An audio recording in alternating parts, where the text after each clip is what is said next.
삼국시대의 술은 왕과 귀족 그리고 제사와 연회의 문화였습니다. 하지만 고려에 들어오면 이야기가 완전히 달라집니다. 술 문화 자체가 폭발적으로 성장하기 시작합니다. 왕실은 거대한 연회를 열었고 귀족들은 화려한 술자리를 즐겼으며 백성들 사이에서도 술 문화가 널리 퍼지기 시작했습니다. 그리고 무엇보다 중요한 변화가 하나 등장합니다. 바로 새로운 술의 등장입니다. 오늘은 왜 고려가 술의 나라라고 불릴 정도로 술 문화가 강해졌는지, 그리고 소주는 정말 고려 시대부터 시작됐는지 이야기해 보겠습니다. 고려는 귀족 중심 사회였습니다. 특히 왕실과 문벌 귀족들의 힘이 굉장히 강했죠. 그리고 이런 사회에서 가장 중요한 것 중 하나가 바로 연회였습니다. 왕은 연회를 통해 자신의 권위를 보여줬고 귀족들은 술자리에서 인맥과 권력을 형성했습니다. 즉 술은 단순한 음식이 아니라 정치와 권력의 중심에 있었던 것입니다. 고려사 기록을 보면 왕실 행사와 연회 이야기가 자주 등장합니다. 왕의 생일, 외국 사신 접대, 불교 행사, 국가의식, 이런 중요한 자리에는 거의 항상 술이 등장했습니다.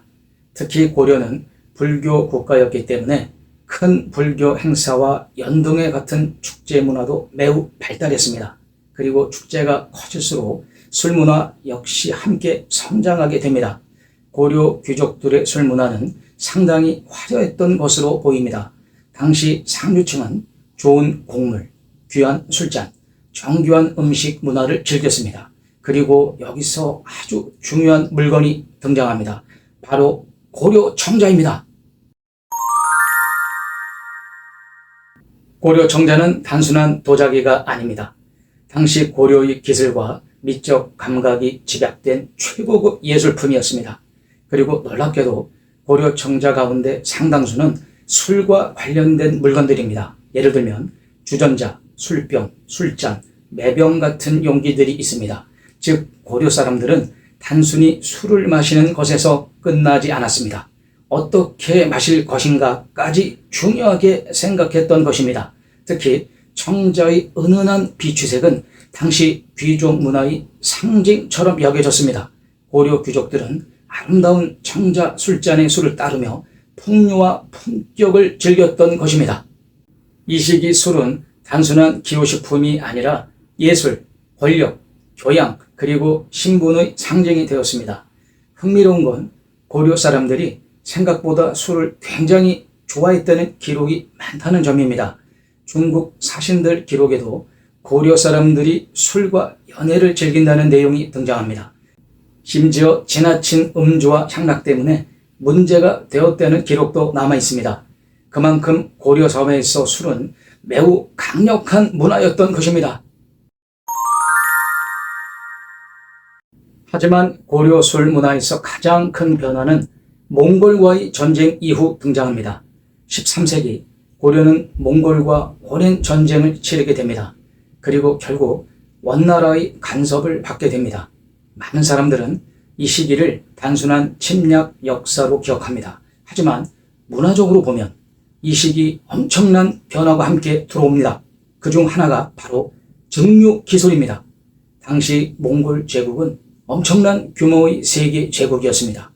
중앙아시아, 중동, 중국, 그리고 유럽 일부까지 연결되어 있었습니다. 즉 몽골은 단순히 군대만 이동시킨 것이 아니라 기술과 음식 문화도 함께 이동시켰습니다. 그리고 학계에서는 증류 기술 역시 이 시기 한반도에 전해졌을 가능성을 높게 보고 있습니다. 물론 여기서 중요한 점이 있습니다.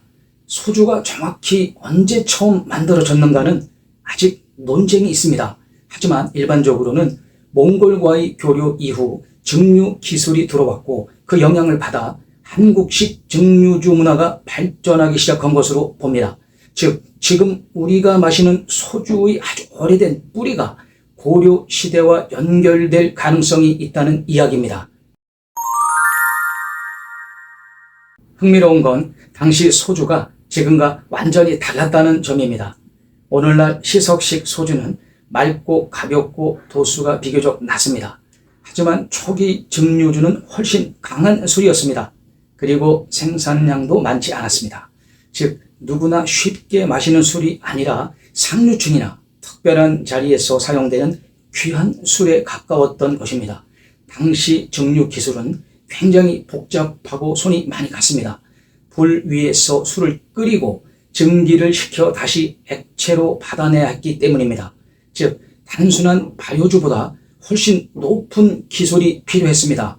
그래서 초기 소주는 매우 귀하고 특별한 술로 여겨졌을 가능성이 큽니다. 특히 안동 지역은 몽골군 주둔과 관련된 역사 때문에 오늘날까지도 전통 소주 문화로 유명합니다. 대표적으로 안동 소주가 바로 그 흐름과 연결되는 술로 자주 이야기됩니다. 물론 현재의 안동 소주가 고려시대 모습 그대로라는 뜻은 아닙니다. 하지만 역사적 흐름 속에서 고려시대 증류 문화와 연결되는 중요한 흔적으로 평가됩니다. 결국 고려는 한국 술 문화의 거대한 전환점이었습니다. 삼국시대의 술이 제사와 귀족 문화의 중심이었다면 고려시대의 술은 연회, 예술, 향락, 외교, 그리고 새로운 기술까지 연결되기 시작했습니다. 그리고 무엇보다 중요한 변화, 바로 증류주의 등장 가능성입니다.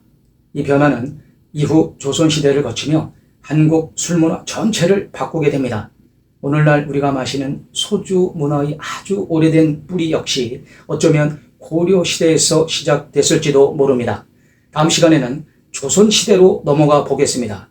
과연 조선의 선비들은 왜 그렇게 술을 사랑했을까요? 그리고 왜 조선에는 수백 종류의 전통주가 등장하게 되었을까요? 다음 이야기에서 이어집니다.